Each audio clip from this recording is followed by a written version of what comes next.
माझ्या नियुक्तीकरता मत्स्याजोगचे ग्रामस्थ यांनी गेल्या काही दिवसापासून सतत मागणी करत होते। त्याचप्रमाणे त्यांनी काल देखील अन्न त्यागाचा उपोषण सुरू केलेला आहे।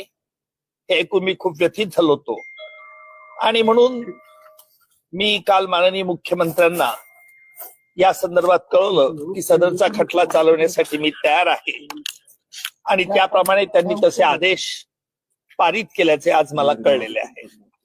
अर्थात मी याकरता माननीय मुख्यमंत्र्यांचा आभारी आहे आणि आपल्या माध्यमातून मत्स्याजोगच्या सर्व ग्रामस्थांना आवाहन करेल की आपण उपोषण हे सोडावं।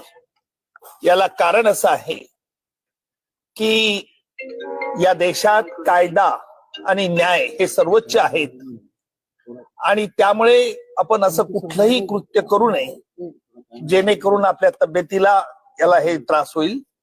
आणि म्हणून मी आपल्या माध्यमातून त्यांना विनंती करेल की आपण उपोषण थांबवावं। या खटल्यातील तपास यंत्रणे ज्या वेळेला आरोपपत्र दाखल करतील त्याच्यानंतर आम्ही हा खटला तातडीने चालवण्यास घेऊ, एवढं मात्र मी आपल्याला आश्वासित करतो। सर, पण तुमच्या नियुक्तीवरून विरोधक आक्रमक करतायत, म्हणजे तुमचीच बॅट तुमचाच बॉल असं सरकार एक प्रकारे करत या प्रकरणात। खरं म्हणजे माझ्या नियुक्तीचे पडसाद राजकीय उमटतील याची मला यापूर्वीच कल्पना होती आणि माननीय मुख्यमंत्र्यांना देखील मी हे विशद केलं होतं।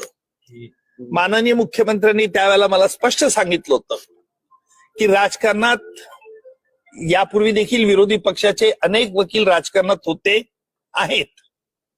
मी राजकारणात कधी ऍक्टिव्ह यापूर्वी नव्हतो आणि मी अभिमानाने सांगेल राजकारणात जरी असलो तरी माझ्या कर्तव्यात आणि ड्युटीमध्ये कुठेही कोणी आडवं येऊ शकत नाही।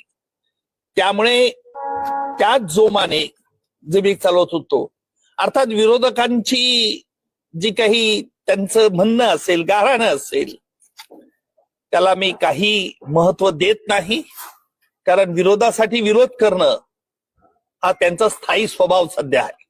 लवकरात लवकर संतोष देशमुख यांना न्याय मिळावा।